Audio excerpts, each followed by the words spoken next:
ಮಂಡ್ಯದಲ್ಲಿ ಭಯದ ವಾತಾವರಣ ಎಂಬ ಹೇಳಿಕೆಯ ವಿಚಾರಕ್ಕೆ ಸಂಬಂಧಪಟ್ಟಂತೆ ಭಯ ಇದ್ರೆ ಭದ್ರತೆ ಒದಗಿಸಲು ಮೋದಿ ಕೇಳಲಿ ಸುಮಲತಾಗೆ ಸಿಎಂ ಕುಮಾರಸ್ವಾಮಿ ಅವರು ತಿರುಗೇಟನ್ನ ನೀಡಿದ್ದಾರೆ। ಮಂಡ್ಯದಲ್ಲಿ ಭಯದ ವಾತಾವರಣ ಇದೆ ಎಂಬ ಹೇಳಿಕೆಗೆ ಭಯ ಇದ್ರೆ ಭದ್ರತೆ ಒದಗಿಸೋದಕ್ಕೆ ಮೋದಿ ಅವರನ್ನೇ ಕೇಳಲಿ ಅಂತ ಸುಮಲತಾ ಅಂಬರೀಶ್ ಅವರಿಗೆ ಸಿಎಂ ಕುಮಾರಸ್ವಾಮಿ ಅವರು ತಿರುಗೇಟನ್ನ ನೀಡಿದ್ದಾರೆ।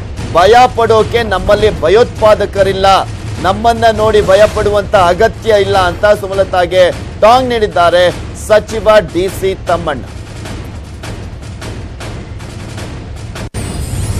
ಸಿಎಂ ಹೇಳಿಕೆ ಇದೆಯಲ್ಲ, ಖಂಡಿತ ಅದರಲ್ಲಿ ಏನೋ ಒಂದು ಬೆದರಿಕೆ ನನಗೆ ಕಾಣಿಸ್ತಾ ಇದೆ।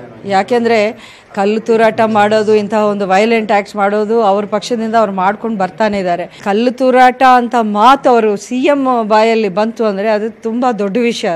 ಅದನ್ನು ನಾನು ಲೈಟಾಗಿ ತಗೊಳ್ಳೋಂಥ ವಿಷಯನೇ ಅಲ್ಲ। ಈ ವಿಷಯ ನಾನು ಎಲೆಕ್ಷನ್ ಕಮಿಷನ್ ಅವ್ರಿಗೆ ಕಂಪ್ಲೇಂಟ್ ಮಾಡಿದಾಗ ಅವರು ತುಂಬ ಶಾಕ್ ಆದರು, ಈ ಮಾತನ್ನು ಸಿಎಂ ಮಾಡಿದಾರ ಅನ್ನೋವಂಥ ಶಾಕಲ್ಲಿದ್ದರು ಅವರು।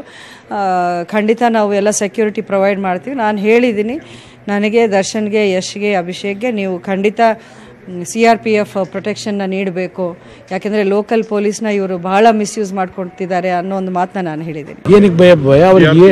ನಾನು CRPF ಒಂದೇ ಅಲ್ಲ, ಬೇಕಾದ್ರೆ ಅಮೇರಿಕ ಅಧ್ಯಕ್ಷರಿಗೆ ಹೇಳಿ ಅಲ್ಲಿ ಕಮಾಂಡರ್ಸ್ ಇದಾರಲ್ಲ ಅವ್ರನ್ನೂ ನರೇಂದ್ರ ಮೋದಿ ಅವರು ಏರ್ಪಾಡು ಮಾಡಿ ಕಳಿಸ್ಕೊಡೋದು ಸೂಕ್ತ ಅವರಿಗೆ ರಕ್ಷಣೆ। ಯಾರ್ಯಾರಿಗೆ ಯಾವ್ಯಾವ ಭಯ ಆಗ್ತದೋ, ಎಷ್ಟೊತ್ತಲ್ಲಿ ಭಯ ಆಗ್ತದೋ ಗೊತ್ತಿಲ್ಲ, ಅದು ಅವ್ರ ವೈಯಕ್ತಿಕ ಅಭಿಪ್ರಾಯ।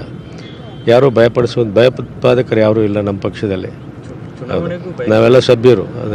ಅದರಿಂದ ಇಲ್ಲಿವರೆಗೂ ನಮ್ಮ ನಡವಳಿಕೆ ನೋಡಿದ್ದೀರಿ, ಅದರಿಂದ ಅವ್ರು ಭಯಪಡುವ ಅಗತ್ಯ ಇಲ್ಲ, ಅವರು ಸಂಬಂಧಿನೇ, ನಮಗೂ ಎಲ್ಲ ಒಂದು ಕಡೆ ಆ ಥರ ಆದರೆ ನಮಗೂ ನೋವಾಗ್ತದೆ, ಅದರಿಂದ ನಾವು ಅದಕ್ಕೆಲ್ಲ ನಮ್ಮಲ್ಲಿ ಅವಕಾಶ ಇಲ್ಲವೇ ಇಲ್ಲ।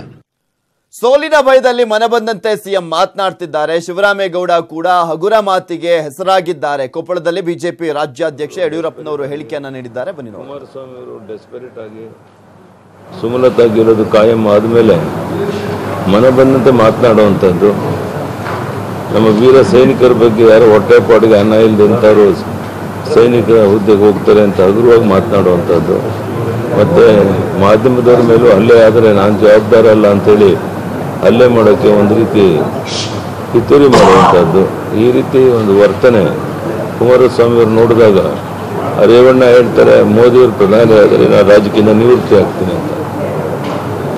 ಈ ಥರ ಹಗುರವಾದ ಮಾತುಗಳನ್ನ ಆಡೋದ್ರ ಮೂಲಕ ವಾತಾವರಣ ನಮ್ಗೆ ಅನುಕೂಲಕರವಾಗಿಲ್ಲ ಅನ್ನೋದನ್ನು ತೋರಿಸ್ಕೊಡ್ತೀವಿ।